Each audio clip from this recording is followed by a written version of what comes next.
Surrender کر جاتا ہے. دراصل اندھیرا یہیں پہ ہے ابھی جو ہمیں نظر آ رہا ہے، لیکن سورج کی توانائی کے آگے اندھیرے کی ایک بھی نہیں چلتی، وہ غائب ہو جاتا ہے.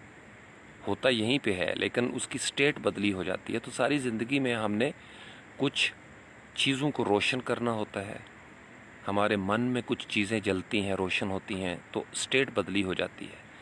جیسے قرآن کہتا ہے کہ آنکھوں والا اور بغیر آنکھوں والا برابر نہیں ہو سکتے، جو پڑھا لکھا ہے، صاحب علم ہے، اور جو جاہل ہے وہ برابر نہیں ہو سکتے. یعنی آپ کا پوائنٹ آف ویو چینج ہو جاتا ہے چیزوں کو دیکھنے کا. پھر جب سورج طلوع ہوتا ہے تو پورا دن، یعنی 12:15 بجے وہ سوا نیزے پہ ہے، اور کتنی طاقت ہوتی ہے جوانی میں. اندھیرے کی مچال نہیں، دور دور تک اندھیرا نظر نہیں آتا. دن بھر سورج جو ہے وہ ہمارے لیے ایک بڑی خوبصورت علامت یا آیت یا نشانی یا سمبل بن کر، basically this whole universe is full of symbols. یہ جو ڈیوائن سسٹم آف سمبلز ہے، SOS سسٹم آف سمبلز، نظام علامات یا علامات کا نظام، یہ دعوت فکر دیتا ہے. It just invites us all so that we could think about it. چونکہ تھنکنگ کے ساتھ ہی لنکنگ ہوگی. اگر آپ سوچیں گے نہیں تو آگے سفر طے نہیں ہوگا.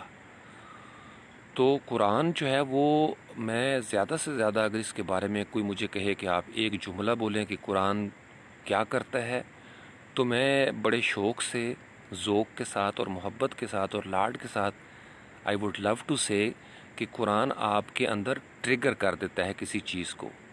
ٹریگر، وہ آپ کی سوچ کو تحریک دیتا ہے اور حرکت شروع ہو جاتی ہے. اب وہی سورج عصر کے ٹائم جب پہنچتا ہے، والعصر ان الانسان لفی خسر، تو آپ کا ادھیڑ پن، آپ کی جوانی گزرتے گزرتے عصر کے مقام پہ پہنچ جاتی ہے. پھر there comes a time when sun has to set in the west, سورج کو غروب ہونا ہے. اچھا، وہ جو دن بھر توانا تھا اپنا کردار ادا کرتا رہا، اور پھر آخر کار نظام فطرت ہے کہ اندھیرے کو بھی آنا ہی آنا ہے. یہ اللہ کی گیم ہے، ڈیوائن سسٹم کے اندر یہ گیم ہے. یہ سافٹ ویئر اس طریقے سے چلتا ہے، اور فزیکل یونیورس جو ہے، کاسموس، اس کا سافٹ ویئر بھی اسی طریقے سے چل رہا ہے. اونچ نیچ آتی رہتی ہے، حق اور باطل کا جھگڑا چلتا رہتا ہے. ضد ہے دنیا کے اندر، اور اسی ضد کے ساتھ حسن بھی ہے، خوبصورتی بھی ہے. غم نہ ہو تو خوشی بے مزہ، دھوپ نہ ہو تو چھاؤں کی کسے پرواہ ہوگی، اور اگر اندھیرا ہی نہیں ہوگا تو ہم کیسے کہیں گے کہ یہ روشنی ہے. تو مصیبت آتی ہے، دکھ آتے ہیں انسان کی زندگی میں، پریشانیاں آتی ہیں، اونچ نیچ آتی ہے. کبھی یہی جسم بیمار ہو جاتا ہے، کبھی یہی تازہ دم ہوتا ہے، ہوا بھی اچھی لگتی ہے، ہر چیز اچھی لگتی ہے. تو جب سورج غروب ہونے لگتا ہے مغرب میں، تو آپ نے دیکھا ہوگا کہ اندھیرے کی ہمت بڑھ جاتی ہے، اس کو حوصلہ مل جاتا ہے، اور وہ یہ سمجھتا ہے کہ اس نے فتح کر لیا روشنی کو. اور بڑے نخرے کے ساتھ ہم کہتے ہیں کہ جی شام ہو گئی، سورج ڈوب گیا. سورج یہاں پہ ڈوبا ہے ہمارے خطے میں، سورج گم نہیں ہوا. سورج جب ہمیں نظر نہیں آتا تو اس وقت بھی سورج زندہ باد ہے، پائندہ باد ہے. وہ کہیں اور کسی خطے میں ہے، کہیں اور مقابلہ کر رہا ہے، کسی اور خطے پہ مہربان ہے. یہ اللہ کا بہت بڑا علامت کا نظام ہے، اس پہ غور کریں. بعض اوقات ہم کلاس میں ہوتے ہوئے، بعض اوقات کلاس میں نہیں ہوتے، ہم کہیں اور ہوتے ہیں. ہم محفل میں ہوتے ہوئے محفل میں نہیں ہوتے، ہم کہیں اور ہوتے ہیں. تو ہماری پوزیشن بدلتی رہتی ہے آربٹ کے مطابق. بعض اوقات بولتے بولتے ہم چپ کر جاتے ہیں، بعض اوقات چپ کر کر کے ہم تھک جاتے ہیں، بولنا شروع کر دیتے ہیں. تو تیرے خانمہ خرابوں کا چمن کوئی نہ صحرا، یہ جہاں بھی بیٹھ جائیں وہیں ان کی بارگاہیں. تو شام ہوتی ہے، پھر جہاں سے ہم نے کہانی شروع کی تھی، پھر چاند نکلتا ہے کھجور کی پرانی شاخ کی طرح، بیچ لگتا ہے چاند کا. اندھیرا خوش ہوتا ہے کہ تم میرا مقابلہ کرو گے، چاند کہتا ہے کروں گا. اور پھر آہستہ آہستہ آہستہ آہستہ چاند بھی 14ویں کا چاند بن جاتا ہے. آپ لوگوں نے پتہ نہیں دیکھا ہے کہ نہیں، نوجوانوں نے، میں نے ٹرین کے سفر میں بھی چاندنی راتیں دیکھی ہیں. صحراؤں میں بھی دیکھی ہیں، پہاڑوں پر بھی دیکھی ہیں، مری میں، بلوچستان کے پہاڑوں پر چاندنی راتیں میں نے حضور داتا گنج بخش کے احاطے میں چاندنی رات دیکھی ہے۔ تو میری زندگی میں بڑی چاندنی راتیں آئی ہیں، غم کے ساتھ بھی، خوشی کے ساتھ بھی۔ اور جب چاند کی چودھویں ہوتی ہے اور آسمان پہ بادل بھی نہ ہوں تو سوئی بھی گری ہوئی نظر آ جاتی ہے، اس قدر صاف، تو ظلمتیں خوش ہونے لگتی ہیں تو چاند پورا ہو جاتا ہے، پھر چاند آہستہ آہستہ گھٹنا شروع ہو جاتا ہے۔ یہ بڑا خوبصورت منظر ہے چاند کا، تارے بڑے زبردست۔ اس میں تیسری علامت نوجوانوں کے سمجھنے والی بڑی خوبصورت ہے۔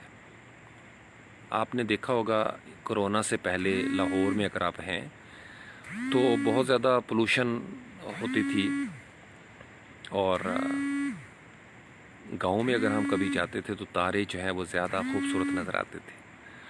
گویا چاند اپنی جگہ پہ قائم ہے زندگی کے اندر، آپ کے جسم کے اندر، آپ کی روح میں کوئی صلاحیت ہے جو چاند بنی ہوئی ہے، کوئی صلاحیت ہے جو سورج ہے، لیکن اس کے اوپر ایک آرٹیفیشل لیئر بن جاتی ہے، پولوشن کی لیئر، بادلوں کی لیئر، یا آپ کی آنکھیں بند ہوتی ہیں، آپ دیکھ نہیں پاتے، سارا کچھ ہے۔ میں اس وقت اپنی آنکھیں بند کر لوں تو یہ چاند جو ہے وہ مجھے نظر نہیں آئے گا، اندھیرا ہو جائے گا۔ تو اس میں چاند کا قصور نہیں، میری آنکھوں کا قصور ہے کہ مجھے ایک ٹول دیا اللہ تعالیٰ نے اور میں نے اس کو آئی ڈیڈنٹ یوز اٹ۔ تو مجھے یوٹیلائز کرنا ہے جو کچھ مجھے اللہ نے دیا ہے جسم کی سطح پر، یہی فطرت ہے۔ یہ جتنی باتیں ہم نے کی ہیں یہ نیچرل سسٹم کی ہیں، اور قرآن ہمیں بتاتا ہے جگہ جگہ پہ کہ یہ نشانیاں ہیں، اور ساتھ ہی اللہ تعالیٰ نے یہ ڈسٹنکشن ایک کر دی کہ وہ جو اول الالباب ہوں گے، وہ جن کو میں نے سوچ دی ہے، سوچنے والے دماغ، وہ غور کرتے ہیں، اس کے اوپر تفکر کرتے ہیں، تدبر کرتے ہیں۔ صرف ایک قسم کا طبقہ ہے جو تدبر نہیں کرتا، اور وہ ایسا ہے جن کے دلوں پر مہریں لگ چکی ہیں، آنکھیں بند ہیں، جن کی غلاف چڑھے ہوئے ہیں، غشاوہ جس کو کہتے ہیں عربی زبان میں، غشاوہ۔ انسان کی آنکھوں پر جب پردہ چڑھ جاتا ہے تو اسے حقیقتیں نظر نہیں آتی، آنکھیں بند کر کے ہماری حقیقت بدل جاتی ہے، اگرچہ حقیقت نہیں بدلتی، لیکن جو وقتی طور پر ہماری آنکھوں کے اندر ہے حقیقت، وہ بدل جاتی ہے، اور ہمیں لگتا ہے کہ ہر طرف اندھیرا ہے۔ اس وقت آپ دیکھ رہے ہیں نا اسکرین پہ کامنٹس چل رہے ہیں، تو آنکھیں بند کر کے تھوڑی دیر دیکھیے گا، آپ کا موبائل ہی ایک حقیقت سے سراب بن جائے گا۔ You wouldn't be able to see your screen, یہ جو برائٹ اسکرین ہے یہ آپ کو نظر نہیں آئے گی، یہ دل اڑ رہے ہیں، مجھے نظر آ رہے ہیں۔ کیوں؟ چونکہ اندھیرا ہے باہر لیکن اسکرین برائٹ ہے، اور وہ چاند میں دیکھ سکتا ہوں چونکہ وہ روشن ہے۔ جو روشن ہوتا ہے بے شک فاصلے پر ہو نظر آتا ہے، چھوٹا سا تارا ہی کیوں نہ ہو، اگر روشن ہے تو نظر آئے گا۔ تاریکی میں تاریک چیز نظر نہیں آتی، مدھیہ ظلمتوں میں ظلم نظر نہیں آتا، چھپ جاتا ہے۔ ایک چھوٹا سا جگنو بھی اگر ٹمٹمائے گا تو نظر آئے گا۔ یہ اللہ کی ایک بہت بڑی حکمت ہے اس کے اندر، اندھیرے میں ایک چھوٹی سی دیا سلائی بھی نظر آتی ہے۔ تو یہ جو ہم سوچتے ہیں کہ ہم کیا کر سکتے ہیں، ہم غلط سوچتے ہیں۔ ہمیں اپنے حصے کی روشنی، ہر انسان کے اندر نور ہے، ہر انسان کے اندر، کسی بھی انسان کو اللہ نے ظلمتوں کے ساتھ پیدا نہیں کیا، یہ سٹیٹس ہیں اللہ کا۔ میں نے آپ کو ایک پورا لائیو سیشن کیا تھا، یخرجہم من الظلمات الی النور، وہ آپ کو ظلمت سے نور کی طرف لے کے جاتا ہے۔ یہ جو ہماری زندگی میں غم اور پریشانیاں ہیں یہ ہماری چوائسز کے ساتھ آتی ہیں، ہماری چوائسز کے ساتھ۔ سٹیٹ ہی تھی نا، نوح کے بیڑے میں بیٹھنے کی ایک حالت ہے، نوح کے بیڑے سے باہر رہنے کی بھی حالت ہے، اور اگر آپ تاریخ کے اسٹوڈنٹ ہیں تو آپ کو پتا ہوگا کہ نوح کے بیڑے میں تھوڑے لوگ بیٹھے تھے، اقلیت، اکثریت جو ہوتی ہے وہ باہر ہی رہتی ہے، ہمیشہ ہر دور میں اکثریت باہر ہی رہی ہے۔ موسیٰ علیہ السلام کے ساتھ جانے والے تھوڑے تھے، ان کا پیچھا کرنے والے، ان کو چیز کرنے والے، ان کو ٹیز کرنے والے زیادہ تھے۔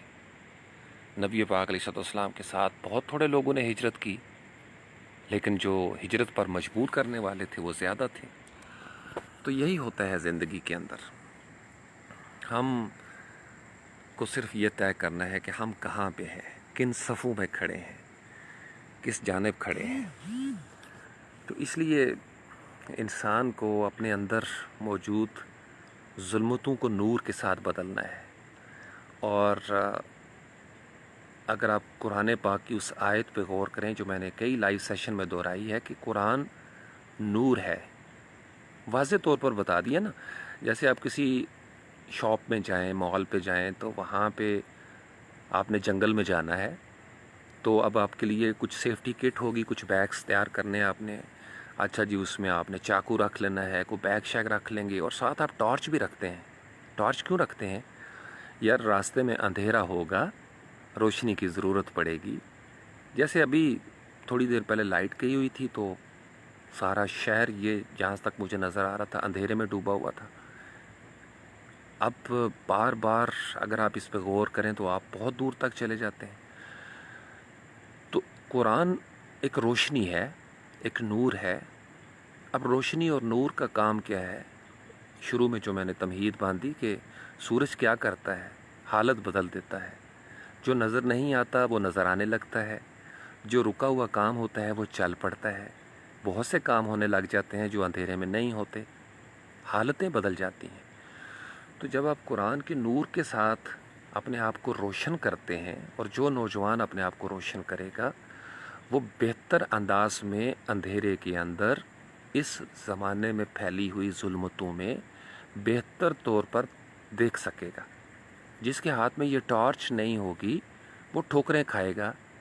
کبھی کسی شاخ کی وجہ سے اس کی آنکھیں ضائع ہو سکتی ہیں, کہیں سے تیر آئے گا, کہیں سے کوئی تانا آئے گا, کوئی لان تان ہوگی, کچھ بھی, کوئی چالاکیاں ہوں گی یا یاریاں ہوں گی, اور اس کو سمجھ نہیں آئے گی کہ میرے ساتھ ہو کیا رہا ہے. اندھیرے میں پتہ ہی نہیں چلتا کہاں سے کون وار کر رہا ہے. اس لیے کہتے ہیں نا شب خون مارے جاتے ہیں. شب خون اس لیے مارے جاتے ہیں کہ رات کا اندھیرا جو ہے وہ پناہ گاہ ہے. نیک انسانوں کے لیے بھی شیلٹر ہے, برائی والوں کے لیے بھی شیلٹر ہی ہے. تو قرآن کے نور سے ہوگا کیا؟ قرآن کا نور آپ کو راستہ دیکھنے میں مدد دے گا. آپ کو پہچان ہوگی آپ نے کس راہ پہ چلنا ہے. اندھیرے میں اگر آپ گمراہوں کے راستے پہ چل پڑے, غضب یافتگان کے راستے پہ چل پڑے تو گڑبڑ ہو جائے گی نا بابا. تو قرآن آپ کو اس قابل کر دیتا ہے کہ آپ پہچان سکیں کہ آپ نے چلنا کس طرف ہے, آپ کی زندگی کس طرف جائے گی. سمجھ آ رہی ہے نا؟ تو اس لیے قرآن کے ساتھ پیار کریں, اللہ کی نشانیوں پہ غور کریں. قرآن کے اندر جو لفظ آتا ہے نا آیات, تلکل آیات, یہ آیت بھی سمبل ہے. ہر آیت ایک نشانی ہے. کسی ایک آیت کو آپ پکڑ کے اس کے اوپر بات کرنا شروع کریں, اس کی روشنی کے دبستان میں گھس جائیں, اس کی روشنی کے جہان میں, وہ آپ کو پتہ نہیں کہاں سے کہاں آپ کی انگلی تھامے آپ کو لے جائے گی. تو اس لیے نوجوان زیادہ سے زیادہ قرآن کے نور کے ساتھ اپنے آپ کو منور کر لیں. پھر اسی طریقے سے قرآن کے اندر لکھا ہوا ہے کہ قرآن شفا ہے. اب شفا کا لفظ کیوں آیا قرآن کے ساتھ؟ دیکھو نا, میرے سر میں درد ہے, وہ جسم کا درد ہے, تو مجھے جسم کے درد کے لیے کوئی جسم کی ریمیڈی کرنی پڑے گی. قرآن جب کہتا ہے کہ وہ شفا ہے تو وہ قلوب کی شفا ہے, وہ روحوں کی شفا ہے. چونکہ قلوب کے اندر قرآن میں ہی لکھا ہوا ہے فی قلوبہم مرض فزادہم اللہ مرضا, ان کے دلوں میں مرض ہے اور اللہ ان کے مرض کو بڑھا دیتا ہے. اچھا, اب مرض دلوں میں ہے, دلوں کا مرض کیا ہے؟ یہ وہ والا نہیں ہے جس کو ڈاکٹر کہتے ہیں کہ جی ہارٹ اٹیک ہو گیا, ہارٹ کی ڈیزیز ہے, دنیا کی ریچ انڈسٹری ہے فارماسیوٹیکل اس حوالے سے. نہیں, اس میں وہ والو نہیں پڑتے. یہ وہ اسپرچول ہارٹ ہے, آپ کا روحانی دل, مرکز, آپ کا صدر, آپ کا سینٹرل پوائنٹ, آپ کا ہب جو ہے. تو قرآن شفا ہے. اب مرض اگر آپ نے دور کرنے ہیں اپنے دل کے, چاہ کے آپ کے دل کے اندر وسوسے نہ رہیں, گمان نہ رہیں، یقین آ جائے اس کی جگہ پہ، تو آپ کو قرآن سے رہنمائی لینا ہوگی۔ یاد رکھیے قرآن پیغمبر کے ذریعے اترنے والا ایک ڈیوائن آپ کا سلیبس ہے، آپ کا نصاب ہے۔ جیسے آپ کسی بھی کالج اسکول میں جاتے ہیں تو آپ دیکھتے ہیں نا کہ ان کا سلیبس ہوتا ہے۔ آپ او لیول میں گئے، اے لیول میں گئے، آپ نے کمپیوٹر رکھ لیا، آپ نے بایو میں جانا ہے، میتھ میں جانا ہے، تو ہر چیز کا ایک سلیبس ہے۔ پھر اس میں آپ نے کیا پڑھنا ہے، کیا نہیں پڑھنا۔ ڈاکٹرز والا سلیبس پڑھتے ہیں، کیمسٹری والے اپنا پڑھیں گے، میتھ والے اپنا پڑھیں گے، تو فیلڈز بدلتی چلی جاتی ہیں۔ قرآن کا جو سلیبس ہے، نصاب، وہ پوری کائنات کے لیے ہے، پوری امتوں کے لیے ہے، سب کے لیے ہے۔ جو اس سلیبس کو پڑھے گا، اس پہ ہم لائیو سیشن کر چکے ہیں کہ اس روشنی کے لیے آنکھوں کا ہونا بڑا ضروری ہے، چشم بینا کا۔ میں نے آپ کو بتایا کہ چاند ہے، لیکن اگر میں آنکھیں بند کر لوں تو مجھے چاند نظر نہیں آئے گا، میری آنکھوں کا قصور ہے۔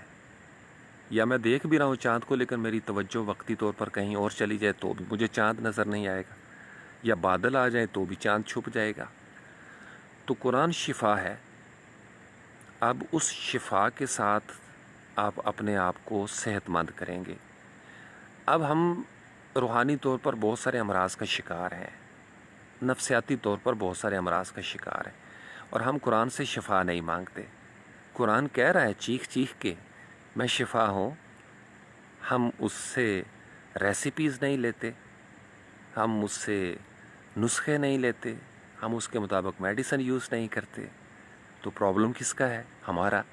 قرآن کہتا ہے میں نور ہوں، ہم بھٹکتے ہیں، ٹھوکریں کھاتے ہیں در در کی، ہماری روح زخمی ہو جاتی ہے تجربات کر کر کے، ہم قرآن سے روشنی نہیں لیتے۔ پھر قرآن یہ کہتا ہے کہ میں ہدایت ہوں۔ تیسرے لفظ پہ چلے جائیں، قرآن کہتا ہے میں ہدایت ہوں۔ اب ہدایت کی کس کو ضرورت ہے؟ دو ہی لفظ ہے نا، ایک آپ کا ہدایت ہے، ایک ضلالت ہے، یہ گمراہی۔ پورا قرآن جو ہے وہ ہمیں بتاتا ہے چیپٹر وائز، ہدایت کیا ہے، گمراہی کیا ہے۔ گمراہی ایک ایسا راہی جو اپنی راہ سے گم ہو چکا ہو، گمراہ، جس سے یعنی جو گم راہ ہے وہ دراصل ہوگا کسی راہ پر ہی، لیکن جو راہ ہے مقصود اور مطلوب وہ گم ہو جاتی ہے۔ تو چل تو ہم رہے ہیں، سفر بھی کر رہے ہیں، لیکن کیا ہم کبھی سوچتے ہیں کہ ہم جن راستوں پر چل رہے ہیں اس پہ ہماری توانائیاں ضائع تو نہیں ہو رہی؟ یہ نہیں ہم سوچتے، ہم بس چلتے جاتے ہیں، چلتے جاتے ہیں۔ ہمارے گمان ہمیں کہتے ہیں کہ ہم ٹھیک چل رہے ہیں، ہمیں ٹھوکریں لگتی ہیں، نور نہیں لیتے، ہم بیمار رہتے ہیں، مرض میں پڑے رہتے ہیں، ہم اس سے شفا نہیں مانگتے۔ قرآن کہتا ہے میں ہدایت ہوں، اور ہدایت کے اوپر میں نے بات کی تھی کہ ہدایت ہے ہدی للمتقین، ہدایت ملتی ہے جو متقی ہوگا۔ نور، قرآن نور ہے، روشنی ہے، روشنی اسی کے کام آئے گی جو اپنی آنکھوں کو استعمال کرتا ہے، جسم کی آنکھوں کو بھی اور روح کی آنکھوں کو بھی۔ جہاں سے جو ٹول ختم ہو جائے گا یا آپ یوز نہیں کریں گے، نقصان ہوگا۔ جیسے کئی دفعہ ٹھوکر لگے نا بچوں کو، تو ماں باپ کہتے ہیں آنکھیں نہیں ہیں، اندھے ہو گئے ہو، دیکھ کے نہیں چل سکتے۔ سڑک کے اوپر کئی دفعہ سائیکل، موٹر سائیکل کا ٹکراؤ ہو جائے، یا گاڑی کا ریڑھی والا ٹکرا جائے، تو ہم کیا کہتے ہیں؟ او بھائی آنکھیں دی ہیں نا اللہ نے، دیکھ کے چلا کرو بھائی صاحب۔ موبائل پہ اگر دھیان ہو، کئی دفعہ آپ نے ویڈیوز دیکھی ہیں سوشل میڈیا پہ، تو انسان چلتے چلتے کھمبے کے ساتھ ٹکرا جاتا ہے، گر جاتا ہے۔ وجہ کیا ہے؟ کہ جو کام اس کو کرنا چاہیے تھا وہ نہیں کر رہا، اس کی توجہ کہیں اور ہے۔ تو قرآن کیا کیا ہو گیا؟ نور ہو گیا، شفا ہو گیا، اور ہدایت ہو گئی۔ آخری لفظ بڑا زبردست ہے قرآن کے لیے، جس میں مجھے بڑا شیلٹر ملتا ہے۔ میں اکثر اس لفظ کو سوچتا ہوں نا تو مجھے بڑے مزے آتے ہیں، آپ نوجوانوں کو بھی مزے آئیں گے۔ قرآن کہتا ہے میں شفا بھی ہوں، اور قرآن ساتھ ہی لفظ بھی لکھتا ہے رحمت کا۔ قرآن کے اندر ہے، یہ چار بڑے خوبصورت باب ہیں، شفا بھی ہے اور رحمت بھی ہے قرآن۔ اب رحمت کے اوپر آپ مجھے کہو میں صبح و تہجد تک بولتا چلا جاؤں. رحمت کتنا خوبصورت لفظ ہے. نبی پاک علیہ السلام کو بھیجا گیا ہے عالمین کی رحمت بنا کر. کوئنسیڈنس نہیں ہے یہ. وہ قرآن جو رحمت ہے مومنین کے لیے، وہ نبی پاک علیہ الصلوۃ والسلام کے وجود کی صورت میں، وجود کی صورت میں، آپ کی ہستی کی صورت میں، آپ کے تصور کی صورت میں. دیکھو میں یوں سمجھا لوں آپ کو، پھر آپ سمجھ جاؤ گے. مست ملنگ جو ہے نا وہ سمجھ آئیں گے. ہم نے بھیجا آپ کو رحمت للعالمین بنا کر. عالمین کی رحمت. قرآن کہہ رہا ہے میں بھی شفا ہوں، میں بھی نور ہوں، میں بھی ہدایت ہوں، اور میں بھی رحمت ہوں. اور قرآن جن پہ نازل ہو رہا ہے، صاحب قرآن صلی اللہ علیہ وآلہ وسلم، وہ رحمت للعالمین بنا کر بھیجے گئے. ہر دور کے لیے وہ رحمت ہی رحمت ہے، سراپا رحمت. اب اس کو سمجھنا کیسے ہوگا؟ نبی پاک علیہ السلام کی بات عالمین کے لیے رحمت ہے. آپ علیہ السلام کا کلام عالمین کے لیے رحمت کا کلام ہے. آپ علیہ السلام کا تصور عالمین کے لیے رحمت کا تصور ہے. نبی پاک علیہ السلام کا خیال رحمت للعالمین ہے. وہ خیال ہی رحمت للعالمین ہے. یعنی جس دور کے پاس جو کچھ موجود ہے، نبی پاک علیہ السلام کا روزہ پاکستان میں نہیں ہے. سمجھنے والا پوائنٹ ہے یہ. روزہ رسول تو سعودی عرب میں ہے، مدینہ منورہ میں. تو اب اس روزے کا تصور ہمارے لیے رحمت للعالمین کا تصور ہے. یعنی رحمت کے کئی شیڈ ہوتے ہیں. نبی پاک علیہ السلام کا تصور ہو، خیال ہو، ذکر ہو، بات ہو، کلام ہو، پیغام ہو، یاد ہو. آقا علیہ السلام کی یاد آپ کو آ جائے کسی بھی وقت کسی بھی جگہ، تو رحمت نازل ہونا شروع ہو جائے گی. اور اس کا سب سے بڑا ثبوت بہت ساری احادیث بھی ہیں. آپ جہاں پہ درود شریف پڑھیں گے وہاں پہ رحمتیں اترتی ہیں. پھر اس کا انعام بھی رحمت ہی ہے. یعنی رحمت والی کتاب، رحمت والے صاحب قرآن صلی اللہ علیہ وآلہ وسلم.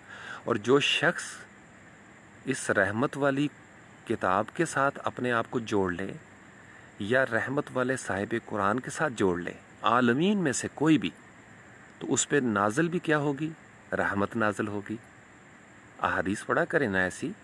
اور قرآن کے اندر بھی ہے کہ فجر کے وقت قرآن کی تلاوت کیا کرو. اس کو کانا مشہودہ والی جو آیت ہے، اسپیشل فرشتے جو ہیں نا اس خاص وقت میں وہ نگران ہوتے ہیں، تو اللہ کی رحمتیں نازل ہوتی ہیں.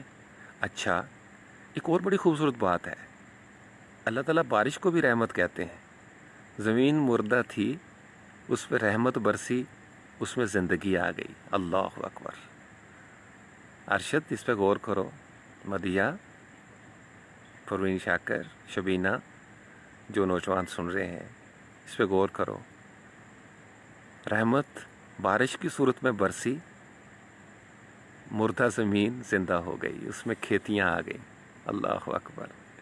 خیال بھی بارش بن کر برستا ہے، یاد بھی بارش بن کر برستی ہے. ہم کیسے کہہ سکتے ہیں کہ میرا دل مردہ ہے، میرا کوئی لمحہ مردہ ہے؟ نہیں. ہمیں جہاں سے شفا لینی تھی، جہاں سے ہدایت لینی تھی، نور لینا تھا، وہاں سے ہم لیتے نہیں ہیں. میں رات کو یہاں پہ 6 گھنٹے اکیلے لیٹ جاؤں، 5 گھنٹے میں بور نہیں ہوتا. ایک تصور ہی تو قائم کرنا ہے آپ نے. ہم لوگ اصل میں تصور کے ہی خائن ہیں. ہم تصور کے کنجوس ہیں. ہم تصور ہی نہیں باندھ سکتے، ورنہ کوئی کبھی تنہائی کا شکار نہ ہو اور کبھی کسی پہ زحمتیں نازل نہ ہو. ہم تصور سے محروم لوگ، خیال سے بھاگنے والے لوگ. ہمارا خیال پاکیزہ نہیں ہوتا، اس لیے ہماری عبادتیں بھی وہ رنگ نہیں لاتی. مہندی ہے نا، مہندی کیا کرتی ہے؟ رنگ چڑھاتی ہے. مہندی اسی لیے لگاتے ہیں نا لڑکیاں، بچیاں، عید پہ، شادی پہ ہاتھوں پہ لگائی جاتی ہے. مہندی کے رنگ چڑھاتی ہے. لیکن اگر وہ بھوسا ہو، بھوسا گھاس کا، نام ہو اس کا مہندی تو رنگ تو نہیں چڑھے گا، بن جائے گی مہندی کی شکل لیکن رنگ نہیں چڑھے گا۔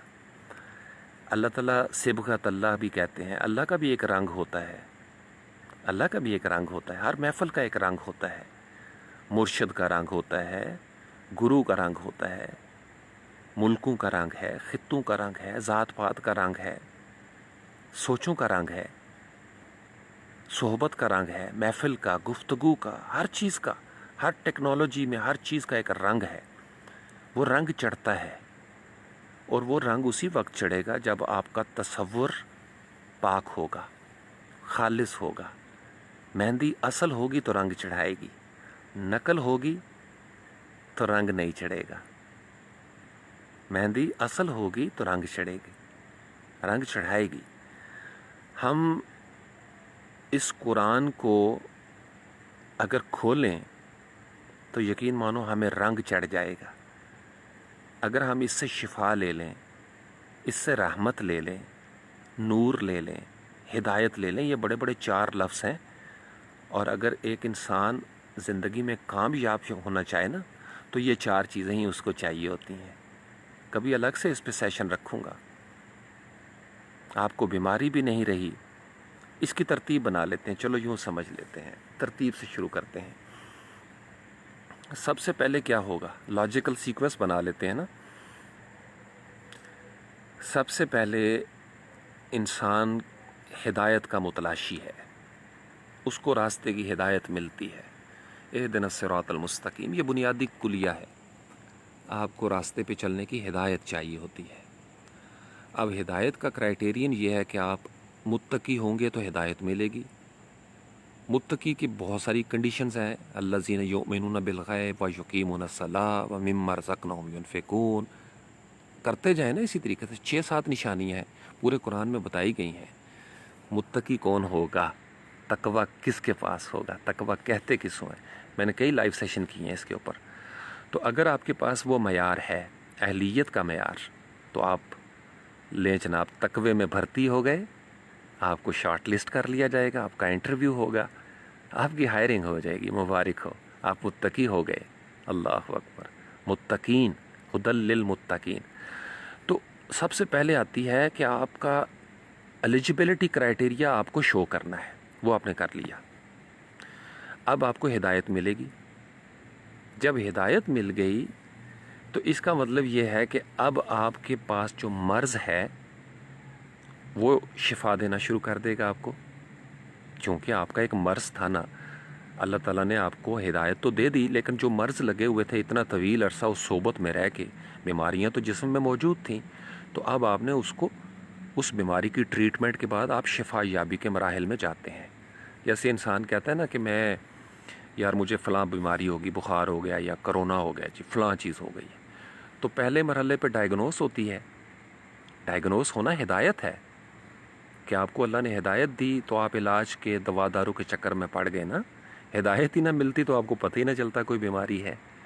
تو پھر دوسرے مرحلے میں ہم کیا کرتے ہیں، فزیکل لائف سے مثال لیا کرو۔ میں نے آپ کو بتایا جو کچھ جسم میں ہو رہا ہے اسی کا پرتو ہے روح۔ نشانیوں پہ غور کریں، جسمانی نشانیوں پہ، یہ جو کاسموس ہے، آپ کو اپنے جسم کی سمجھ آ جائے گی، آپ کو اللہ کے ڈیوائن سسٹم کا سارا پیٹرن سمجھ میں آ جائے گا۔ وہ سمجھانا چاہتا ہے آپ کو، بابا اس نے چھپایا تو نہیں ہے۔ یہ 2 نمبریاں کرنے والوں نے، اور تینوں نہیں پتا کڑیے، تینوں نہیں پتا مڑیا، یہ بڑیاں ڈونگیاں گلاں نے۔ بھائی کوئی ڈونگی گل نہیں ہے، قرآن کہتا ہے میں کھول کھول کے بیان کر رہا ہوں، وَلَقَدْ يَسَّرْنَا الْقُرْآنَ لِلذِّكْرِ فَهَلْ مِن مُدَّكِرٍ، میں نے نصیحت کی باتوں کو آسان کر دیا ہے، کوئی ہے جو ان سے نصیحت پکڑے۔ Invitation for all. یہ جو کاروبار کرنے والے ہیں نا مداری، انہوں نے اس کے اوپر پیرے لگا لیے تاکہ ہمارے محتاج رہیں زمانے والے، ہم نسخے دیں ان کو۔ اللہ اکبر۔ تو پھر ہم کیا کریں گے، ہاں جانا پڑتا ہے، انعام یافتہ کے پاس جانا پڑتا ہے، یہ شرط ہے۔ انعام یافتہ کی صحبت کا ہی اثر ہوتا ہے تو انسان متقی ہوتا ہے۔ وہ جو متقی کی سٹیج ہے نا، وہ انعام یافتہ کی بدولت ہوتی ہے، ایسے نہیں آ جاتا بیٹھے بٹھائے۔ ٹچ کرنا پڑتا ہے اپنے آپ کو، ماحول میں آنا پڑتا ہے، سنگت اختیار کرنا پڑتی ہے، رگڑیں کھانا پڑتی ہیں مقناطیسیت کی، پھر جا کے مقناطیسیت آتی ہے۔ ٹھیک ہے، میں نے آپ کو بتایا نا، جو روشنی میں ہے وہ روشن ہے، اندھیرے میں اندھیرا ہے، ظلمت میں ظلمت ہے۔ ایک جگنو بھی ٹمٹمائے گا تو اندھیرے کو شکست دے گا۔ پانی میں پانی حل ہو جاتا ہے، تیل حل نہیں ہوتا، اس کی کیمسٹری نہیں ملتی۔ جب انعام یافتگان کے ساتھ آپ کی کیمسٹری مل جاتی ہے تو اللہ مسبب الاسباب ہے، آپ کو چاروں طرف سے ہدایت ملنا شروع ہو جاتی ہے، آپ کو سپورٹ کرنے لگ جاتے ہیں سب کچھ۔ آپ ایک ذرا سا اس راہ سے ہٹیں گے تو گمراہ کرنے والا میکنزم آپ کو گمراہ کرنے کے در پہ ہو جائے گا۔ تو دوائیاں لی ہیں آپ نے، اچھا جی مجھے آرام آ گیا، میں نے دوائی کھائی ہے، بیماری تو دور ہو گئی جی، اب بس ویکنس رہ گئی ہے، تو ڈاکٹر صاحب کہتے ہیں بس خوراک شراک کھائیں، انشاءاللہ بیماری آپ کی چلی گئی ہے، بس اب آپ نے ریکور کرنا ہے۔ تو آپ کو شفا چاہیے، ہدایت آپ کے پاس آ گئی، آپ کو شفا مل گئی۔ یہ جو ریکوری کی سٹیج ہے یہ بڑی غور طلب ہے، یہ رحمت کی سٹیج ہے۔ بزرگ اس کے بارے میں بڑی دور تک جاتے ہیں۔ رحمت ہوگی، شروع میں بھی ہے، رحمت اول بھی ہے، رحمت آخر بھی ہے، ہر جگہ پہ رحمت کا تصور تو ہے، لیکن اس ترتیب سے آپ سمجھیں تو رحمت آپ کو ریکور کرتی ہے، آپ کے امیون سسٹم کو، اسپرچول امیون سسٹم ہو یا فزیکل امیون سسٹم ہو یا انٹلیکچول امیون سسٹم ہو، وہ آپ کو ریکور کرتی ہے، آپ کو فعال کرتی ہے، دوبارہ سے ایکٹیو کرتی ہے۔ رحمت کا یہی کام ہے، آپ کو بونس دیتی چلی جاتی ہے، آپ کو بونس دیتی ہے، اپنی طرف سے بونس دیتی ہے۔ رحمت کہیں اجر نہیں ہے، یہ اجر نہیں ہے، یہ کرم ہے، یہ فیض ہے، یہ عطا ہے۔ آپ نے جو کرنا تھا وہ کر لیا، اب رحمت ہی رحمت آئے گی۔ آپ نے تھوڑی سی محنت کی، اللہ 70 گنا رحمت نازل کر دیتا ہے۔ ایک دفعہ درود شریف پڑھو، کہیں لکھا ہوا ہے 10 گنا، کہیں لکھا ہوا ہے 10 مرتبہ، 70 مرتبہ، 70,000 مرتبہ، انکاؤنٹیبل ٹائمز آپ کے اوپر بلیسنگز آئے۔ رحمتیں، ہم کتنی رحمتیں بھیجتے ہیں ایک دوسرے کو، ملتے جلتے السلام علیکم ورحمۃ اللہ، اللہ آپ پر رحم کرے، اللہ کی رحمتیں ہوں آپ پر۔ ہم دعا بھی یہی دیتے ہیں۔ ہم تو قبرستانوں کے پاس سے گزریں تو ہمیں حکم ہے کہ ان کو بھی یہی کہو، السلام علیکم یا اہل القبور یغفر اللہ لنا ولکم انتم سلفنا ونحن بالاسر، تم پر سلامتی ہو۔ سلامتی بہت بڑی دعا ہے، سلامت ہو جانا، دل سلامت رہے، روح سلامت رہے، نامہ اعمال سلامت رہے، کردار سلامت رہے، آپ کا جذبہ سلامت رہے، آپ کا روزگار سلامت رہے، آپ کا رزق سلامت رہے۔ کتنی بڑی دعا ہے سلامتی۔ ملک سلامت رہے، آپ کا خطہ سلامت رہے، یہ جسم، یہ عقل، یہ جذبہ، یہ روح، یہ دل، سب کچھ سلامت رہے، یہی تو ہے سلامتی۔ السلام علیکم ورحمۃ اللہ وبرکاتہ، آپ پر سلامتی ہو اور اللہ کی رحمتیں ہوں، اور پھر برکتیں بھی ہوں۔ برکت جو ہے نا وہ ایڈیشن ہے، رحمت سے بھی آگے چلی جاتی ہے بات۔ برکتیں کیا ہے کہ جب رحمت آئی تو کھیتیاں اگ گئیں، اب ان کھیتیوں سے بیج بنے گا اور اس میں اضافہ ہوتا چلا جائے گا، یہ برکت ہے۔ برکت ہی برکت، کہتے ہیں جی اللہ کا بڑا کرم ہے، اللہ نے بڑی برکت ڈالی ہے رزق میں، رزق بڑھتا چلا جاتا ہے۔ تو زندگی بھر انسان شفا، ہدایت، شفا اور رحمت۔ اب جب انسان کے پاس شفا یابی ہو گئی، رحمتیں بھی آ گئیں، ہدایت بھی آ گئی، تو انسان صحت مند ہو جاتا ہے نا۔ اب جب صحت مند ہو گیا تو پھر سے وہی معمول شروع ہو جائے گا، وہی زندگی، وہی شب و روز آ جائیں گے، وہی ہمارے معمولات۔ تو پھر ہمیں نور کی ضرورت پڑتی ہے۔ اب سمجھ آ رہی ہے؟ ترتیب سے دیکھو، ہم نے پھر چلنا ہے، سفر کرنا ہے، ڈیلنگز کرنی ہے، تعلقات ابد کے ساتھ، معبود کے ساتھ، بزنس کے، تو ہمیں نور چاہیے ہوتا ہے۔ ہم تعلقات میں دراصل نور یوز نہیں کرتے، نفس کی ظلمتوں میں ہم ٹھوکر کھا جاتے ہیں، ہمیں رشتوں کی پہچان ختم ہو جاتی ہے۔ بعض اوقات ہمارے آس پاس ہوتا ہے سارا کچھ، لیکن ہم اندھیرے میں ٹھوکریں کھاتے کہتے کہیں اندھیرے میں یہی ہوتا ہے۔ آپ لوگ کبھی پھنسے نہیں نا دھند میں ایک دفعہ پھنس گیا تھا، اللہ نہ کرے کبھی آپ اس سموگ میں پھنسیں۔ جوانی میں ایک دفعہ پنجاب یونیورسٹی کے زمانے میں میں سائیکل پہ نکلا تو یہاں سے والٹن کی طرف، وہ واپسی پہ شام ہو گئی اور اندھیرا بھی تھا اور سموگ بھی تھی۔ سموگ کا سب سے بڑا پرابلم یہ ہے کہ اس میں ایک انچ کے فاصلے پہ کوئی چیز نظر نہیں آتی تھی لاہور میں۔ تو مجھے کچھ پتہ نہیں تھا کہ میں کہاں جا رہا ہوں. یہ بیدیاں روڈ تھا. تو میں سائیکل سے اتر گیا چونکہ مجھے نہ سڑک نظر آ رہی ہے, تو میں کہیں نیچے اتر گیا, اور میں جناب کرتے کرتے اچانک میرے سائیکل کا اگلا ٹائر, ایک یہاں پہ بنے ہوئے ہیں مچھلیوں کے فارم ہے, اگر آپ کبھی وہاں سے گزرے ہو نا, فوج نے کافی بنائے ہوئے ہیں, تو میرا سائیکل کا اگلا ٹائر جو ہے وہ مچھلی کے اس فارم میں جو ہی گرا تو میرے قدم رک گئے. میں بھی گر سکتا تھا اس کے اندر. میں نے سائیکل کو بڑی مشکل سے کھینچا. I was quite young at that time. تو اب میں نہ آسمان کو دیکھ سکتا تھا نہ زمین کو, مجھے اپنا آپ دکھائی نہیں دیتا تھا اس اسموگ کے اندر. میرا دل کرتا تھا یار کوئی ایسی روشنی ہو جو اس اسموگ میں سے مجھے راستہ دکھائے. میں گھبرا گیا ایک دفعہ. نہ زمین نظر آتی تھی, نہ آسمان, نہ میرے پاؤں, نہ میں ہاتھ آگے کرتا تھا, مجھے ہاتھ نظر نہیں آتا تھا. I was all alone in that smoke. تو نور کی بڑی قدر و قیمت ہے. پھر میں نے اپنی آنکھیں بند کر لیں, اور آنکھیں بند کر کے میں جو میرا شعور تھا, میری انٹلیکچول لائٹ جو تھی کہ میں کہاں سے آیا تھا, تو میں ان قدموں پہ چلتا رہا ٹٹول کے. لائٹ آنکھیں بند تھی ویسے بھی. تو میں آخر کار جب سڑک پہ پہنچا تو دور سے ایک ٹرالی جو ہے وہ آتی ہوئی مجھے نظر آئی, اور مجھے تھوڑی تھوڑی اس کی لائٹ نظر آئی.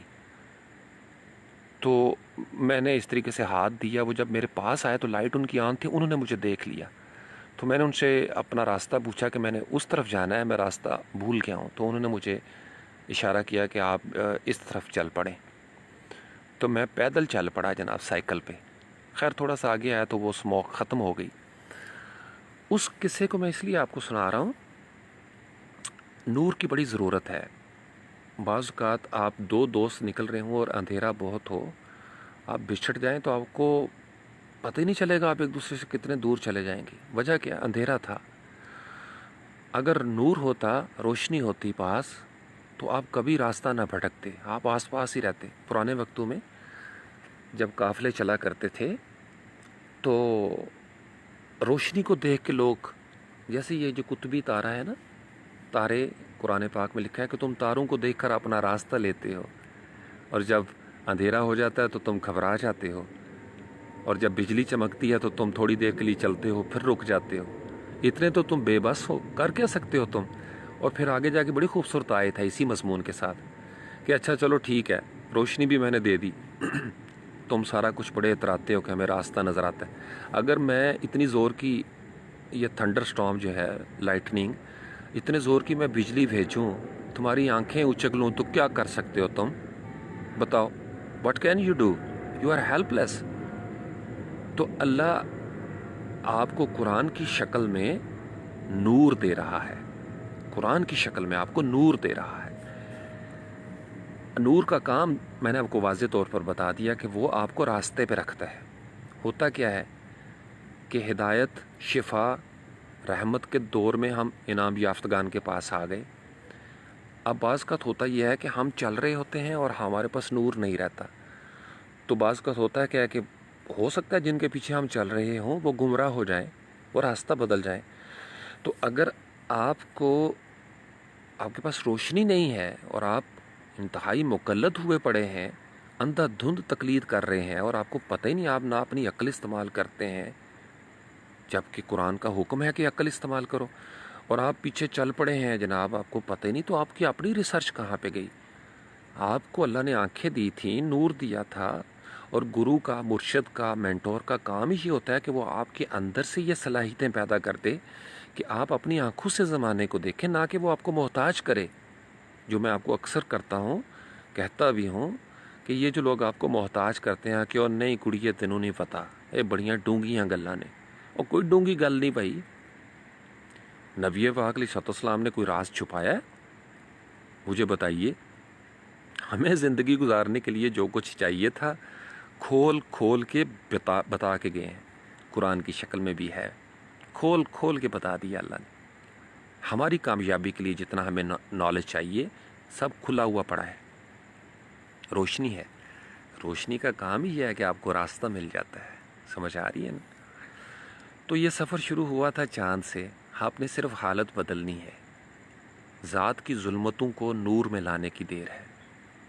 وہ کوئی کتاب جل جائے آپ کے کتاب روشن ہو جائے، کسی کی بات روشن ہو جائے، کسی کا کلمہ روشن ہو جائے، کسی کا خیال روشن ہو جائے. اگر آپ کو خیال بھی روشن مل گیا تو یقین مانیے خیالوں کی ظلمتیں بھی ختم ہو جاتی ہیں. واصف واصفہ اس لیے تو اکثر کہا کرتے تھے، ان کے پورے تھیسس کے اندر جتنا بھی انہوں نے تصانیف ہیں ان کی یا ان کی زندگی بھر میں جو گفتگو ہوئی، خیال پہ بڑا زور دیا. آپ ہمیشہ کہتے تھے کہ خیال پاک ہو جائے، خیال اگر سنور جائے، مہک جائے تو عبادت مہک جاتی ہے. ہمارے خیال مہکتے نہیں ہیں اور ہم رسمی کارروائی میں پڑے رہتے ہیں. یہی وجہ ہے کہ ہماری عبادتیں مسجدوں تک تو محدود ہیں، لیکن گلی محلے میں اس کے اثرات نہیں آتے. جتنے بزرگ گزرے ہیں ہمارے اسلاف، جنہوں نے محنتیں کی، ان سب نے یہی کہا کہ آپ ایک ایسے اسلام کے پیروکار ہیں جو آپ کی زندگیوں کو بدلنے کے لیے آیا تھا، معاملات کو بدلنے کے لیے آیا تھا. صرف مسجدوں کی رونق بڑھانے والا اسلام نہیں ہے. مسجد سے میدان جہاد تک، گلی سے کاروبار تک، گفتار سے کردار تک، خاموشی سے اظہار تک، یہی اسلام ہے جو کمپلیٹ سلیبس ہے آپ کے لیے. تو دین جب ٹکڑوں میں تقسیم ہو جاتا ہے تو خیال چھپ جاتا ہے، خیال پلوٹ ہو جاتا ہے. نیت جو ہے نا وہ خیال کے جہان میں رہتی ہے. اسی لیے کہا جاتا ہے کہ اعمال کا دار و مدار ہے ہی نیتوں کے اوپر. انما الاعمال بالنیات. تو نیت اگر صادق نہ ہوئی، خیال اگر صادق نہ ہوا تو صداقت کیسی؟ خیال نیک نہ ہوا تو عمل نیک کیسے ہوگا؟ یہ خیال جو ہے نا، ہماری ظاہری چیزوں کو دیکھ کر ہی ہمارے اوپر فتویٰ لگا تھا کہ ہم زمین میں فساد کریں گے. یہ تو مہربانی، اللہ کا شکر، اس نے ہماری لاج رکھ لی یہ کہہ کر انی اعلم ما لا تعلمون، جو میں جانتا ہوں تم نہیں جانتے. اب میں نے مستقل ہاتھ اپنا ایک ہی جگہ پہ رکھا ہوا تھا. آپ نے دیکھا کہ چاند جو ہے وہ ایک چھوٹی سی یہ دیوار ہے، اس کی اوٹ میں چلا گیا ہے. چاند اوٹ میں چلا گیا ہے. میں تھوڑا سا ہاتھ اوپر کرتا ہوں، آپ چاند کو دیکھ سکیں گے. ٹریول کر رہی ہے نا چیزیں، ہر چیز مدار میں گھومتی ہے. باسکت یہی ہوتا ہے، ہم ضد کرتے ہیں کہ نہیں چاند جہاں پہ پہلے نظر آ رہا تھا وہیں پہ نظر آنا چاہیے. نہیں بابو، ایسا نہیں ہوتا. زندگی حرکت کا نام ہے پاپا. کیفیات بدلتی ہیں، موو کر رہی ہوتی ہیں آربٹ میں. زندگی ایک جیسی تو بس قبرستان میں ہی ہوگی. پھر جب تک زندگی زندہ ہے تو اونچ نیچ آتی رہتی ہے، بیماریاں آتی ہیں، شفا آتا ہے، غم آتے ہیں، کبھی انسان ڈاؤن ہو جاتا ہے، کبھی بہت سارے میرے جو چیتے چیتیاں فیس بک سے میری طرح غائب ہو جاتے ہیں، موڈ آف ہو جاتا ہے، بات کرنے کو دل نہیں کرتا، کوئی بات چبھ جاتی ہے، کھب جاتی ہے، کسی بات پہ تپ چڑھ جاتی ہے، کسی بات پہ خواہ خواہ غصہ آ جاتا ہے، موڈ آف ہو جاتا ہے. ہوتا ہے، دس از لائف. ہر چیز حرکت میں ہو نا. اگر غم حرکت میں نہ ہو تو خوشی کبھی نہ آئے. غم حرکت میں ہے، اسی لیے خوشی آتی ہے. اور ہم خوشی کو روکنا چاہتے ہیں. ہم چاہتے ہیں خوشی تم جوہر بن جاؤ، رک جاؤ پلیز، یہیں پہ رک جاؤ میرے پاس. میں مسکرا رہی ہوں، پروین شاکر کہتی ہے مجھے آج بہت مزہ آ رہا ہے، میں مست ہوں، مسکرا رہی ہوں، پلیز اے خوشی یہاں پہ رک جاؤ. نہیں بابا نہیں، خوشی کو متحرک رہنے دو. خوشی اگر حرکت میں نہ آئی تو بڑا مسئلہ بن جائے گا. دن اور رات کے آنے جانے میں اللہ نے نشانیاں رکھی ہیں. زندہ سے مردہ، مردہ سے زندہ. یخرج الحی من المیت و یخرج المیت من الحی. یہی زندگی ہے. اگر موت نہ آتی تو زندگی بیکار ہو جاتی. بابے کا زندہ رہنا کیسا ہے؟ منہ میں دانت نہ ہو، آنکھوں میں بینائی نہ ہو، جسم میں طاقت نہ رہے، کوئی شہوت نہ رہے، کوئی خواہش نہ رہے، کوئی لذت نہ رہے، کوئی ذائقہ نہ رہے. بابا خود ہی کہے گا پائی مینوں گولی مار چھڑو یار، میں بیکار ہو گیا. مائی کہے گی میرے چہرے پہ چھائیاں پڑ گئیں، اب تو کوئی مجھے دیکھتا نہیں، سب کہتے ہیں بوجھ ہے بوجھ. اے مائی جی تسی سائڈ تے ہو جو تہاڈا کم نہیں. اللہ اکبر. اللہ کی بہت بڑی رحمت ہے یہ موت، اور یہ زندگی کا حسن ہے. موت زندگی کا حسن ہے. یہ جو لوگ خودکشی کرتے ہیں نا، یہ کسی ایک لمحے میں اس کو وہ کہتے ہیں بس رک جاؤ، ضد کرتے ہیں، اس کو روک کے رکھتے ہیں. نہیں بابا نہیں. اگر بارش ہی برستی رہتی تو دھوپ کا مزہ ہی ختم ہو جاتا. کبھی بارش برسے گی، کبھی مطلع بالکل صاف ہو جائے گا. ابھی رات ہے، مزے کر لو، چاند کو دیکھو بابا. رات ہو جائے تو چاندنی میں گم ہو جاؤ، اور اگر دن ہو تو سورج کے ساتھ یاری کر لو، چھاؤں کے ساتھ دوستی کر لو. سمجھ رہے ہو نا میں کیا کہہ رہا ہوں؟ زندگی کو رواں دواں رکھیں. علامہ اقبال اسی لیے کہا کرتے تھے کہ اپنی دنیا آپ پیدا کر اگر زندوں میں ہے. یہ جو زندگی ہے نا، زندہ دلی کا نام ہے. مردہ دل کیا خاک جیا کرتے ہیں. جب دل مر جائے تو کیا زندگی. اور اگر دل زندہ ہو تو اونچ نیچ آتی رہتی ہے. دل میں اچھے برے خیالات آئیں گے، انسان کبھی مایوسی کا شکار ہو جاتا ہے. لیکن اگر مایوسی آ گئی ہے چلتے ہوئے تو میری جان اس کو روکو مت. یہ آربٹ میں ہے، یہ مدار میں ہے. ہر چیز قرآن میں ہے، ہر چیز اپنے مدار میں گردش کرتی ہے. مایوسی آئی ہے تو چلی بھی جائے گی، جوانی آئی ہے تو جائے گی نا بابا. بچپنا آیا ہے تو جائے گا، تکلیف آئی ہے تو جائے گی، راحت آئی ہے تو جائے گی. ایک جیسا موسم صرف قبرستانوں میں ہی ہے. سو جانا ہے، جب تک اللہ نہ چاہے گا اٹھیں گے نہیں. موسم نہیں بدلے گا. وہ کبھی دیکھو نا میڈیکل میں، ہاسپٹل میں مشین چل رہی ہوتی ہے نا. زندگی کیا ہے مدیہ، شبینہ، یہ کون ہے، عبدالاحد، سعد علی. زندگی کیا ہے؟ زندگی سائن ویو ہے بچے، سائن ویو. بیپ کہتے ہیں جی کہ یہ ای سی جی کروائی ہے، یہ رپورٹ آئی ہے، کہیں کہیں سے تھوڑی بیپ ڈسٹرب ہے، صحیح ویو نہیں بن رہی. اور موویز میں اکثر دیکھا ہوگا، پھر جب فلیٹ لائن ہو جاتی ہے نا، فلیٹ لائف لائن جو ہے آپ کی فلیٹ ہو جاتی ہے، تو زندگی کی وہ جو نشیب و فراز کی کیفیت تھی وہ اب نیوٹرل ہو گئی. لو جناب، زندگی ختم ہو گئی. اب نہ سانس اندر جائے گی نہ باہر آئے گی. چونکہ اگر ہم سانس کے اندر جانے کو روک لیں اور کہیں کہ اے سانس یہ بڑی زبردست سانس تھی خوشبو والی، پلیز باہر مت جاؤ، ہم مر جائیں گے. اور سانس اگر باہر گئی ہو اور ہم اس کو اندر نہ لانا چاہیں تو بھی ہم مر جائیں گے. یہ جسم مر جائے گا بیسیکلی. چونکہ جسم کی زندگی دل کی دھڑکن کی بیٹ کے ساتھ ہے، اونچ نیچ کے ساتھ ہے. ٹک ٹک ٹک ٹک ٹک ٹک، دھک دھک دھک دھک دھک دھک، پیپ بیپ پیپ پیپ. یہ ہے زندگی. اور جہاں پہ یہ ہو نا بیپ، زندگی ختم ہو جاتی ہے. یہ جو ہر چیز، یہ جو آپ کی الیکٹرو میگنیٹک ویوز ہیں، یہ سب ٹریول کرتی ہیں اسی طریقے سے سائن ویوز کی طرح. یہ جتنے سونامی آتے ہیں سمندر میں، کبھی آپ نے کشتی پہ سفر کیا ہو یا شپ میں، ویوز ہیں. ہر چیز کی ویوز ہیں. ہماری ساؤنڈ ویوز ہوتی ہیں، ٹریول کرتی ہے کائنات میں چیزیں اسی طریقے سے. خیال کی بھی موجیں ہوتی ہیں، من موجی لوگوں کی بھی موجیں ہوتی ہیں، تصور کی بھی موجیں ہیں.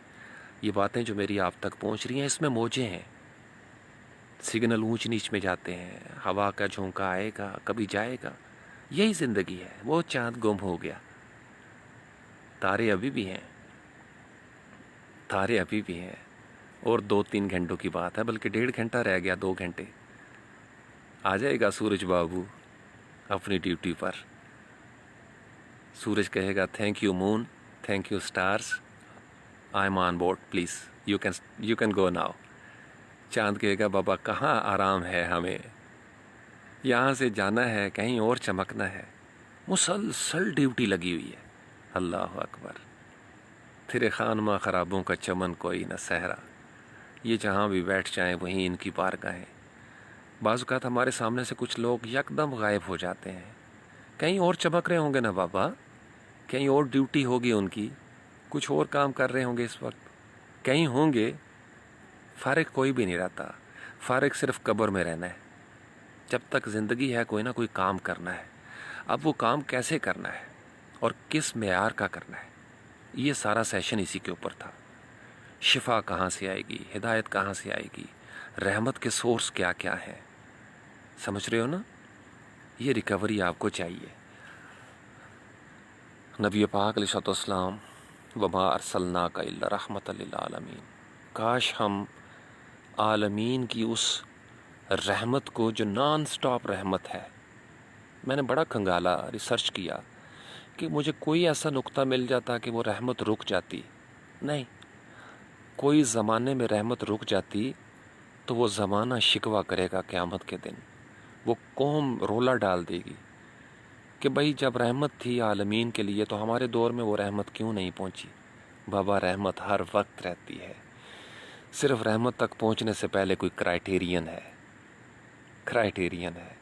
اس معیار میں آ جاؤ، وہ ڈیوائسز اپنے پاس رکھو، آنکھیں کھولو، جڑ جاؤ. جب انسان جڑ جاتا ہے، اس راہ پہ آ جاتا ہے جس پہ رحمتیں اترتی ہیں تو رحمتیں اترتی ہیں. آپ اگر ڈیڈ زون میں چلے جاؤ گے تو رحمت کا شکوہ نہیں کر سکتے نا. کچھ جگہ ہیں جہاں پہ رحمتیں نہیں ہوتی، وہ ڈیڈ زون ہوتے ہیں. جیسے واش روم ہو گیا، جیسے ایسی مردار محفلیں جس میں اللہ یا اللہ کے رسول صلی اللہ علیہ وآلہ وسلم کا ذکر ہی نہ ہو. محفلیں ہیں نا، دل مردہ ہو جاتے ہیں. کچھ ایسی محفلیں ہوتی ہیں. نہیں، آپ ان محفلوں میں بیٹھو جہاں پہ تصورات کی باتیں ہیں، جہاں نظریات کی ہیں. دیکھو مردار گوشت کیا ہوتا ہے. گاؤں میں کبھی دیکھا ہے گدوں کو؟ بھینس مار جائے نا، گائے یا کوئی گدھا یا کتا، تو اس میں آتے تھے گدھ، ولچرس، چیلیں، کوے، مردار کھانے والے مردار پہ ہی آتے ہیں. اگر تم مردار ہو گئے ہو تو گدوں کو دعوت دو گے، وہ آئیں گی. چونکہ مردار جو ہے وہ معاشرے میں تعفن پیدا کرتا ہے. اگر تم مہک رہے ہو تو شہد کی مکھیاں آئیں گی. شہد کی مکھیاں آج تک میں نے کبھی کسی مردار پہ بیٹھی ہوئی نہیں دیکھی. اللہ اکبر. سمجھ آ رہی میں کیا کہہ رہا ہوں؟ شہد کی مکھیاں مردار پہ نہیں بیٹھتی، گندی مکھیاں بیٹھ جاتی ہیں گند پہ. تم جیسے بنو گے نا تمہاری محفل ویسی ہوتی جائے گی. جس کو نوٹ کر لو اپنے پاس. اور تم جیسے ہو تمہیں ویسی محفل ملتی جائے گی. گندے ہو تو گندی مکھیاں آ جائیں گی. پھول بنو گے تو شہد کی مکھیاں آ جائیں گی. شہد کی مکھی بنو گے تو پھول ہی ڈھونڈو گے نا بابا. شہد کی مکھی کا کیا کام کوڑے کرکٹ کے ڈھیر پہ. اللہ اکبر. سمجھ آ رہی ہے؟ تو قرآن کے لیے بھی آپ کو ایک خاص معیار چاہیے، تقوی والا. قرآن کہتا ہے کہ شہد کی مکھی بن کے آؤ، اپنے حصے کا رس لے لو اور جاؤ اپنی زندگی میں واپس شہد بناؤ، نور لے کے جاؤ، دوسروں کو راستہ دکھاؤ. راہبر بن جاؤ نا بابا، مخبر بن جاؤ، ہادی بن جاؤ، معلم بن جاؤ، تزکیہ نفس کرنے والے بن جاؤ. تم اگر پیوریفائی ہو گئے ہو تو دوسروں کو بتاؤ. میں دیکھ رہا تھا فیس بک پہ ایک چھوٹی سی بیماری آئی ہے، یہ کووڈ-19 بیماری. ایک آ گیا نا، خبر آ گئی، پیجز بن گئے ہیں، گروپس بن گئے ہیں جناب. کووڈ-19 کے جو ریکورڈ واریئرس ہیں وہ گروپ مجھے بھی ایڈ کیا ہوا لوگوں نے. میں بڑا ہنستا ہوں، کتنی فکر ہے لوگوں کو کہ جی مجھے یہ علامات ہوئیں، ان سمٹمز پہ اور سمبلز پہ غور کر رہے ہیں. یہ علامت ہے، ہاں مجھے کچھ ہو گیا ہے یار، مجھے بھی تھا، میں نے یہ دوائیاں لیں، میں نے یہ پریکاشنز کی. اچھا، جس کو علامات ہے نا وہ وہی پریکاشنز لے رہا ہے. ڈر ہے، فیئر ہے. ہمیں اللہ کا ڈر نہیں ہے اس طریقے سے. ہم صرف کہتے ہیں. علامات تو ظاہر ہو گئی نا. امت زوال کا شکار ہے، اور کتنی علامات چاہیے بھائی؟ دیکھو تو صحیح کہاں چاہ پڑے ہیں ہم. اور کیا دیکھنا ہے بھائی؟ گروپ بناؤ نا، فورمز بناؤ، بلاؤ سب کو باری باری، علامات بتائیں اپنی اپنی. میں تو دیکھ رہا ہوں ساری علامات، رات کو نیند نہیں آتی مجھے. اب بیمار ہوئے پڑے ہیں بھائی، فرقوں میں بٹ گئے، ہوا اکھڑی ہوئی ہے، نہ معیشت اپنی، نہ کاروبار رہا اپنا، نہ قوت رہی، نہ اختیار رہا. اور کیا چاہیے؟ کووڈ-19 سے زیادہ ڈر ہے بھائی ہمیں. اس پہ ہم ڈر گئے ہیں. وہ یار یہ کرو، یار یہ کرو، یار دعا کرو میں اس بیماری سے باہر نکل آؤں. اتنا ڈر ہے ہمیں. اور یہ جو زوال ہے امت کا، اس کا کوئی ڈر نہیں ہے. تو کس سے ملے گی شفا، نور، رحمت، ہدایت؟ اللہ اکبر. مجھے پتا میں سے بہت ساروں کو رونا آ جانا میری اس بات پہ. سمجھ آ رہی میں کیا کہہ رہا ہوں؟ اللہم صلی علی محمد وآلہ وإطراتہ بعدد کل معلوم لک. شہد کی مکھی بنو گے تو میری جان اللہ تعالیٰ آپ کے اندر سسٹم ایسا جگا دے گا، آپ کو پتہ چل جائے گا پھول کہاں پہ ہیں. پھر ایک شہد کی مکھی ڈانس کرے گی، رقص کرے گی، دوسروں کو بتائے گی۔ یہاں بڑا مست پوائنٹ دے رہا ہوں آپ کو، پروین شاکر غور سے سنو۔ لوگ کہیں گے شہد کی مکھیاں رقص کرتی ہیں، گھنگرو باندھتی ہیں۔ شہد کی مکھیوں کا وہ کمیونیکیشن کا سٹائل ہے۔ لوگوں کا کیا ہے؟ لوگوں کو کیا پتہ شہد کی مکھیاں آپس میں کیسے باتیں کرتی ہیں؟ لوگوں کا کام ہے شہد کے ساتھ۔ بابا شہد لو، تمہیں کیا پتہ رات کو شہد کی مکھیاں کیا ذکر کرتی ہیں؟ کبھی پوچھا ہے کسی نے جا کے؟ کوئی میڈیا والا بتا دو کسی نے شہد کی مکھی کا کبھی انٹرویو کیا ہو؟ خیال والے کرتے ہیں، تصور والے شہد کی مکھی سے ملتے ہیں، باتیں کرتے ہیں۔ اے شہد کی مکھی، تجھے کیسے پتہ چلتا ہے پھول کہاں کہاں ہے؟ اے شہد کی مکھی، تو اس قدر پاکیزہ کیوں ہے؟ کیا تجھے گندے خیالات نہیں آتے؟ تو ملاوٹ کیوں نہیں کرتی؟ کیوں اس قدر اللہ کی تابع دار ہے؟ تھوڑا سا ملاوٹ کر لیا کرنا، شہد زیادہ ہو جائے گا۔ وہ کہتی ہے میں تمہاری طرح جسم کا کاروبار نہیں کرتی، میں اللہ کے حکم پر شہد بناتی ہوں، اللہ کے حکم پر ملاوٹ سے بچتی ہوں۔ میری جان کھپ جاتی ہے اس کو خالص بناتے بناتے۔ میں نے تمہیں شہد خالص دیا تھا، ملاوٹ تم کرتے ہو، تم گندی بوتلیں بھرتے ہو، اپنا مال بنانے کے لیے میری خالص چیزوں کو تم نقلی کرتے ہو۔ یہاں پہ رک جاؤ تھوڑی دیر کے لیے۔ یہی ہوا علم کے ساتھ بھی، دین کے ساتھ بھی یہی ہوا ہے۔ خالص چیزیں اتری ہیں اللہ کی طرف سے، ہم نے دو نمبریاں کی، ہم نے علم میں ملاوٹ کر لی، تقوی میں ملاوٹ کر لی، تصوف میں ملاوٹ کر لی، طریقت میں، شریعت میں، جہاں جہاں ہمیں موقع ملا نا اپنا مال بیچنے کے لیے ہم نے لیبل اپنے لگائے، مال زیادہ کر لیا، مشاہدات، مکاشفات، انکشافات۔ ہر بندہ اپنے آپ کو یونیک ثابت کرنا چاہتا ہے، میں بڑا اسپیشل ہوں، مجھے یہ ہو گیا، مجھے وہ ہوا، تینوں نہیں پتہ یار، بڑیاں پہنچیاں گلاں نے، ملاوٹ کر لی۔ اور پھر ملاوٹ سے کیا ہوتا ہے؟ ملاوٹ سے کیا ہوتا ہے؟ نسلیں کمزور، سوچیں کمزور، نظریات کمزور۔ پھر اس ماحول میں جو بچے پلتے ہیں کمزور شخصیات ہی ہوں گی نا بابا ان کی، تو پوری امت ملاوٹ کا شکار ہو گئی بابا۔ ہاں ہاں، تو کیسے واپس آئیں گے؟ آج بھی ہو جو براہیم کا ایماں پیدا، آگ کر سکتی ہے انداز گلستہ پیدا۔ لے آؤ نا واپس، قرآن میں تو کوئی ملاوٹ نہیں نا، خالص ہے، خالص شہد۔ ہاں، خود اگر اس تک نہ پہنچے اور تمہارے پاس جو پمفلٹ پہنچا ہوا ہے، قرآنی پمفلٹ، وہ ملاوٹ شدہ ہے بھائی۔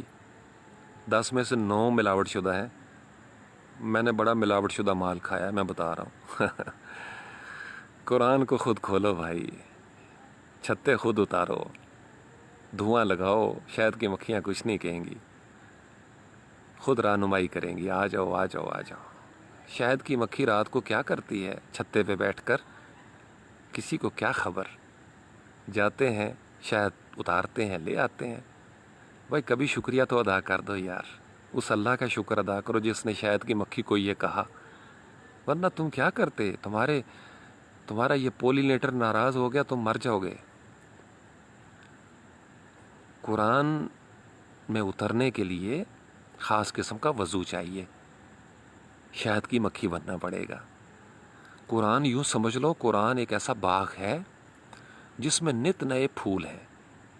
قرآن میں کوئی جائے گا، ہر شہد کی مکھی ہے، کوئی اس میں سے ای این ٹی اسپیشلسٹ بن کے نکل آئے گا، کوئی سرجیکل اسپیشلسٹ بن کے نکل آئے گا۔ علم ہے نا، برانچز بن گئی۔ تو قرآن سے ہو کے نکلو گے تو مختلف فیلڈز ہیں۔ بس مختلف فیلڈز ہیں، یا ہی جو یا قیوم۔ تو سارا سبق دہرا دیتا ہوں پھر مختصر سا کر کے۔ علامات سے سفر شروع ہوا تھا، علامات پہ بات ختم کر رہا ہوں۔ چاند، سورج، تارے، یہ موجودات، یہ مظاہر، یہ سب سمبلز ہیں، سسٹمز۔ شہد کی مکھی بہت بڑی علامت ہے، شہد اٹ سیلف بہت بڑی علامت ہے۔ پتہ ہے کیوں؟ الشفاء للناس۔ اللہ تعالیٰ بھی کتنے مہربان ہے، اللہ اکبر۔ یہ نہیں کہا کہ الشفاء للمومنین، الشفاء للناس.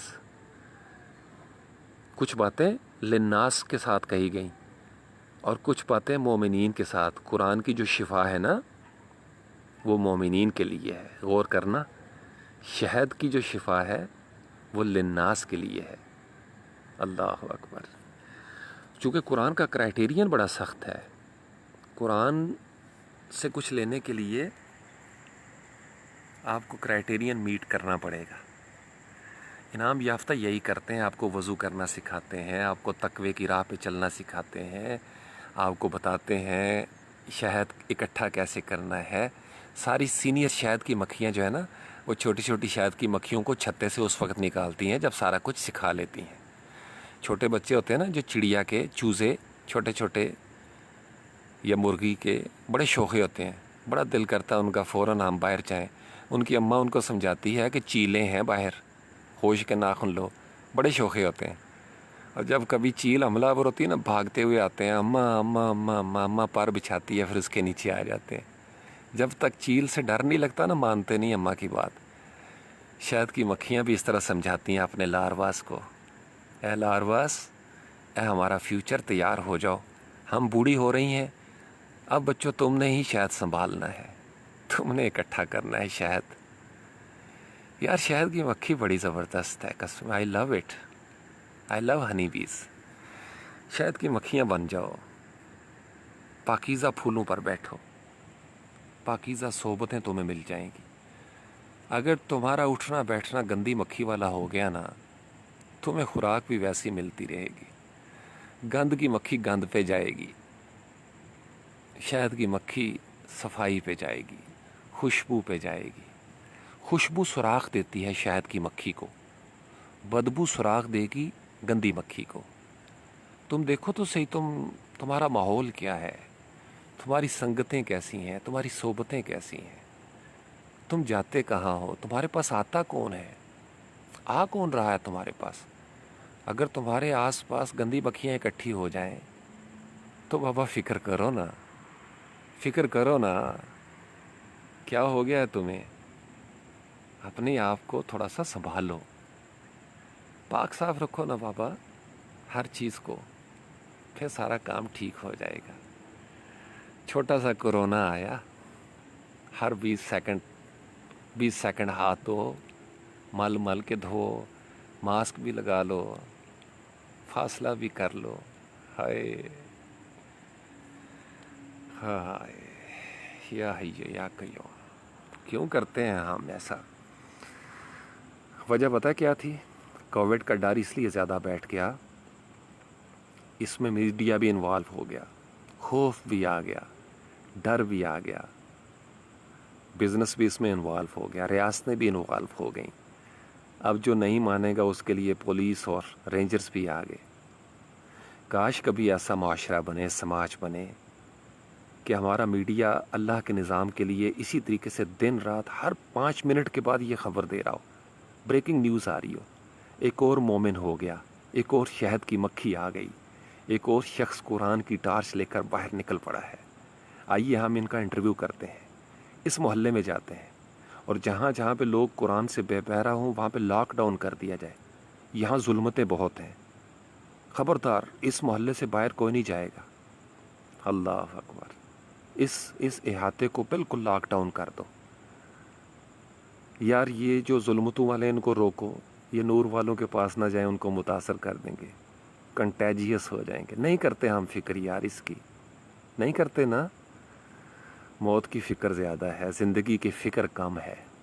یہ جملہ لکھ لو مدیہ، ہم موت کی زیادہ فکر کرتے ہیں، زندگی کی فکر کم ہے، اس لیے ہم فکروں میں پڑے رہتے ہیں. موت کا ڈر، حالانکہ موت کا ڈر اللہ نے اس لیے رکھا تھا زندگی حسین ہو جائے. کہ یعنی آپ کو سمجھ لو نا کہ جیسے ڈاکٹر آپ کو بتا دے کہ آپ 1 سال زندہ رہو گے تو آپ سارا کام کتنا پنکچوئل ہو کے کرو گے. یار زندگی بہت تھوڑی ہے، سارا کام کرنا ہے. اللہ نے اس لیے اسکیجول بتایا نہیں، اپنے پاس رکھا کہ 1 لمحہ ہے زندگی کی ضمانت. یہ میرا کتنا لائیو سیشن ہو گیا ہے؟ اسی وقت حضرت اسرائیل علیہ السلام آ جائیں، مجھے ساتھ لے جائیں، ایک لمحہ ہے، ایک لمحہ، اتنی مہلت بھی مل جائے نا، اشہد ان لا الہ الا اللہ و اشہد ان محمدن عبدہ و رسولہ، تو بڑی غنیمت ہے اس مہلت کا مل جانا۔ اور یہ مہلت شہد کی مکھیوں کو ہی ملے گی۔ یہ مہلت کن کو ملے گی؟ شہد کی مکھیوں کو، جو شہد بناتی ہیں، جو شہد کا کاروبار کرتی ہیں، خالص کاروبار، جہاں لفظوں میں ملاوٹ ہو، خیال میں ملاوٹ ہو، وہ شہد کی مکھیاں نہیں ہوتی، وہ کوئی اور ہی پارٹیاں ہوتی ہیں۔ شہد کی مکھی کبھی ملاوٹ نہیں کرتی۔ جہاں ملاوٹ ہوتی ہے، تحریف ہوتی ہے، وہ شہد کی مکھیاں نہیں ہوتی۔ ان سے خبردار رہا کرو بابا، ان سے خبردار رہا کرو۔ وہ اللہ سے نہیں ملائیں گے، وہ تمہیں اپنے نفس سے ملائیں گے، اپنا الو سیدھا کریں گے، اپنے نذرانے لیں گے، کاروبار کریں گے، کبھی ووٹ لے لیں گے، کبھی کیا لے لیں گے، تمہیں چھوڑ دیں گے ایسے ہی۔ اللہ ایسا نہیں کرتا۔ اللہ کے پاس ہر چیز خالص ہے، ہر چیز خالص ہے اللہ کے پاس۔ یہ علامات ہے، یہ جو میں آپ کو بار بار لفظ بول رہا ہوں، یہ سور بہت بڑی علامت ہے، ہم مسلمانوں کے لیے تو بہت بڑی علامت ہے۔ سور کا گوشت اس سے بھی بڑی علامت ہے، لحم الخنزیر، یہ ساری علامات ہیں۔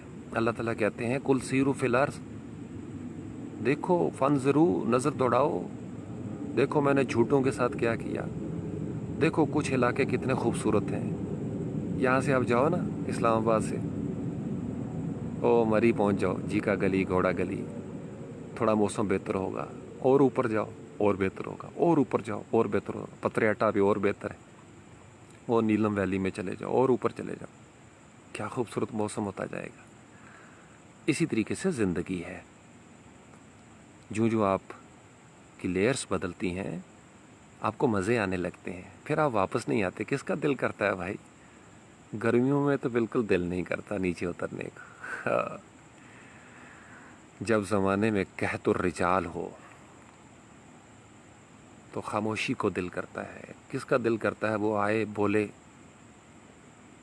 جب انسان محسوس کرے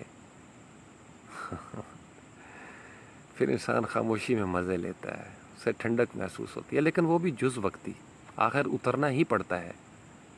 یہی سنت ہے۔ غار حرا میں مستقل رہنا سنت نہیں ہے، کبھی کبھی جانا سنت ہے۔ آبادیوں میں رہنا سنت ہے، کبھی کبھی غار حرا، کبھی آبادیاں، یہی سنت ہے ہمارے لیے۔ موسیٰ علیہ السلام بھی پہاڑوں پہ جاتے تھے، ہمیشہ وہاں نہیں رہتے، بس لوح ملتی تھی واپس آ جاتے تھے۔ یہی دین ہے۔ قرآن میں جاؤ، غوطہ-زن ہو جاؤ، اس میں سے اپنے حصے کا شہد بناؤ، رس لو، واپس آؤ اپنی زندگیوں میں، اور اپنے دائرہ کار میں روشنی پھیلا دو۔ وہاں سے روشنی لے کے آؤ۔ ابراہیم علیہ السلام نے کہا اپنے اہل و عیال کو، تم یہاں رکو، میں لے کے آتا ہوں روشنی، ہو سکتا ہے ہمیں کوئی کارواں مل جائے، بندوبست ہو جائے۔ اللہ اکبر۔ موسیٰ علیہ السلام کا بھی اسی طرح کا ملتا جلتا واقعہ ہے۔